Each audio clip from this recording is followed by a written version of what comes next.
Good morning, day 2.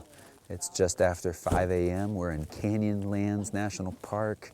The stars are starting to show, so we're hoping for a good sunrise. We've got about a mile of hike ahead of us in the dark. Okay. I'm ready. This group ready? Yeah, ready. Let's go. All right, I got this group. Where are we going? Wait. I see some headlamps up there. Let's follow them.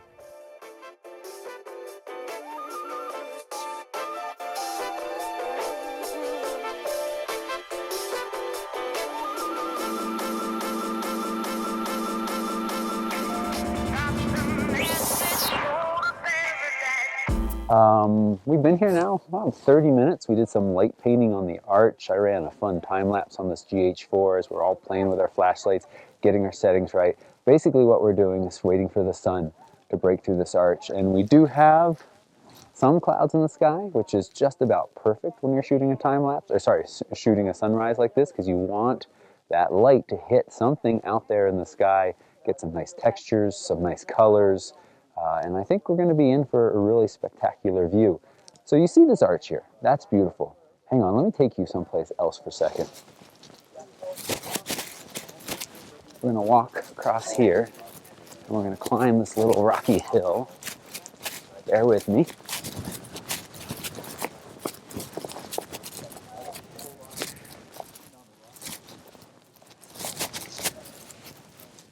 So I was just back there, and there's everybody.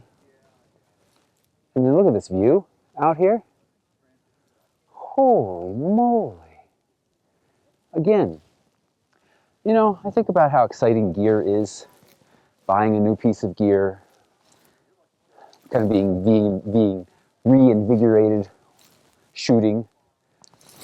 But make sure you're spending money and getting to places like this every once in a while, because this is awesome.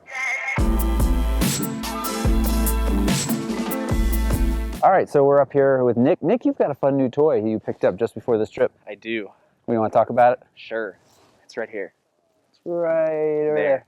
It's the Ryko Theta S 360 camera. Yep. So right now I'm shooting a bit of a time lapse of this whole scene, all the photographers down below, the arch, and then this vast landscape off to the side. Gonna see how it looks. That's pretty cool. So that time lapse, you'll turn that into a video, Yes. which then you can run on YouTube or Facebook. Yep. And that just works with those 360s. With it gives you your phone, you can view one vantage point, and then if you spin your phone, it's just as if you're spinning all the way around, as if you're there. That's cool. Hopefully you'll have that up by the time I get this vlog up. Hopefully. And look for a link right down below, along with Nick's Instagram too. He takes wonderful photos.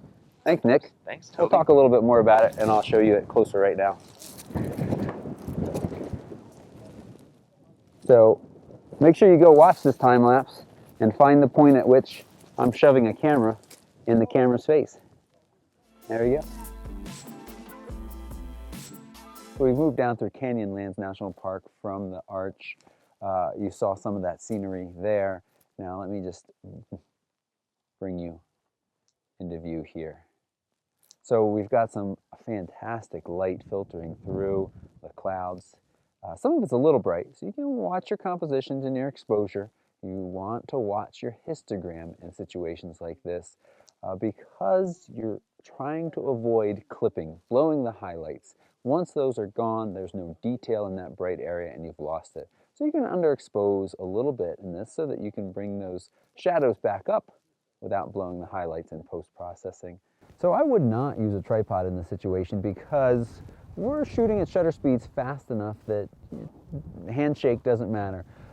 You could make an argument for using a tripod in this situation if you're being very precise with your composition and you really want to set it, study it, move it a little bit. And that's much easier to do with a tripod than when you bring it up to your eye. I don't feel like you always have to use them when your shutter speed is fast enough.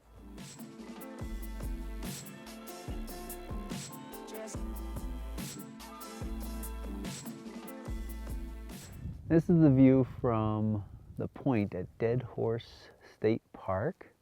It's Pretty spectacular out there. You're seeing what I'm seeing through the GH4, and I have a circular polarizer on, so I'm just going to show you how you can easily get rid of that haze. And sure, the dehaze slider works in Lightroom, but it's nice to have that effect straight out of camera. And there's a lot of detail. I should increase exposure a little bit to compensate for some of those darker shadows that have now appeared, but that is the circular polarizer. Let's rotate it again to the least effect and back to the maximum effect. You do want to be careful not to overdo it, and it depends on what direction you're pointing from the sun. If you're at a right angle to the sun is when you can get the maximum effect. If we turn off this direction, you can see that we've lost some of that circular polarizer, and I'm rotating it right now, and you see very little change. But if we turn back to that right angle to the sun and we rotate and watch, we're going to hit that sweet spot again where those colors really get saturated.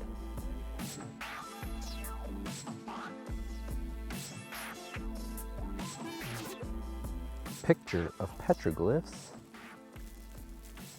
that are right there. It's cool. They date to 1650, sometime between 1650 and 1850. Huh, it's not actually that old.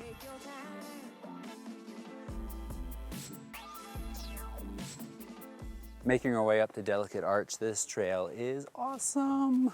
I'd not, again, just the experience of being here, being able to walk across what they call the slick rock, which is actually quite sticky. So it's really fun to walk on. It makes you kind of feel like a mountain goat. But look at this spot we're about to hike through.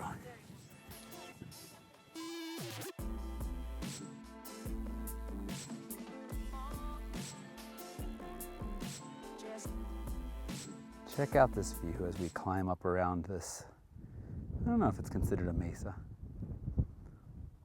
Here's where we just spent the last 15-20 minutes hiking for Delicate Arch here in Arches National Park. We're gonna hang out here till sunset.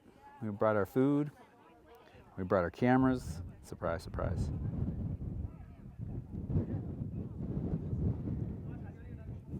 Now we're sitting up here just kind of waiting for the sun to set. The sky is already a little bit of cloud cover, so the light is pretty diffuse, and it's nice. It's nice light, so there's not really a lot of trickiness with this composition. Again, you just want to watch out for intersecting elements. A lot of people around. Here, I'll take you back over this way and show you what kind of we're looking at. There's Delicate Arch. Let me bring my exposure up a little bit. And we've got people around photographing. So a couple people have gone down a little bit lower, including me, and gotten some angles up against the arch. This is one of those places where it is actually nice to have a person or two to give a sense of scale of this arch, because without, you just kind of don't have a good idea of just how massive it is. And also the fact that it's called Delicate Arch.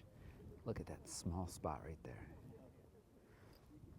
So we're just gonna hang out here, eat our snacks. Some people brought their dinner up, watch sunset, bathe this in some beautiful light. And it's pretty nice. I'll be honest, a little while ago I was shooting with a Sony and I left it on program auto. It was making good decisions and pictures were fine. F8 is great here, nice depth of field. Don't really need to isolate the arch. It's far enough away from the background. And we got plenty of light, so we don't have to worry about our ISO.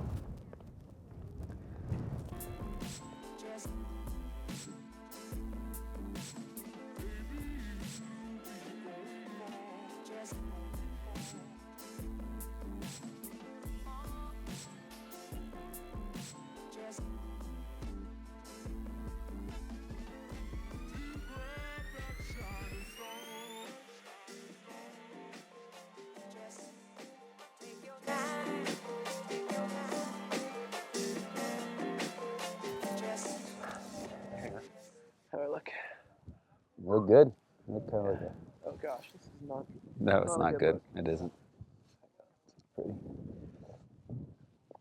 Let's wait. This is all B-roll. Don't mind me. Just My neck. So you got to talk into my neck. right here. Can I talk right there? Yeah, right there.